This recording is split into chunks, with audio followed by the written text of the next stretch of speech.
Okay, tapusin lang ang intro at tayo po'y magluluto ng isang napakasarap na atay balon-balunan ng manok.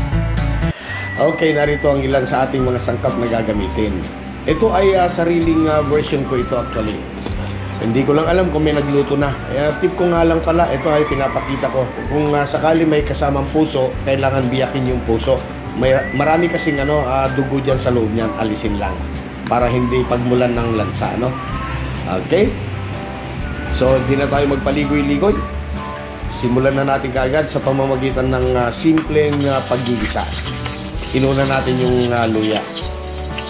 At pagka okay na yung luya, isunod natin siyempre yung bawang. Yan. Okay? Sunod na natin yung sibuyas. Okay.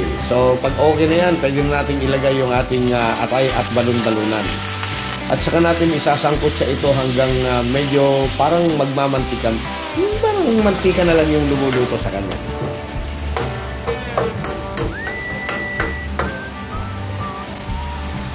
So, lalagyan natin ng kaunting patis muna para magkaroon na ng lasa. Okay. So, ituloy lang natin hanggang medyo matuyuan. Ayan, okay na to. Pwede na tayong maglagay ng tubig. 2 basong tubig ang nilagay ko muna. At ang layunin natin dito ay para palambutin naman yung balon-balunan. Yung atay, huwag kayong mag-alala, hindi nadudurog yan. Yan, naglagay ako ng pamintang durog. Yung paminta durog, pero yung atay hindi mo madudurog yan. Okay, naglagay din ako ng chicken cube. Para lalong lasang manok talaga yung ating niluluto. Ayan. So, takpan na natin hanggang ganito na. Konti na lang yung sabaw. And I'm sure, siguradong malambot na yung balon-balunan. So, nagdagdag na. Nabubulol ako. Nagdagdag na ako ng 2 basong tubig ulit. Depende sa inyo yan kung gaano karami ang tubig na gagamitin. Naglagay din ako ng kaunting magic sarap. Yan. Nasa sayo yan. Kasi ito ay atay balon-balunan. Tinolang atay balon-balunan. Yun. Pero may twist dito dahil maglalagay tayo dito ng sotanghon. Yun.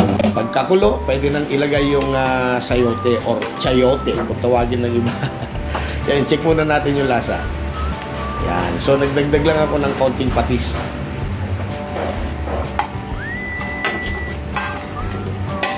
At para hindi ma-overcook yung sayote na yan, lutuin lang natin ito ng mga 2 minuto muna.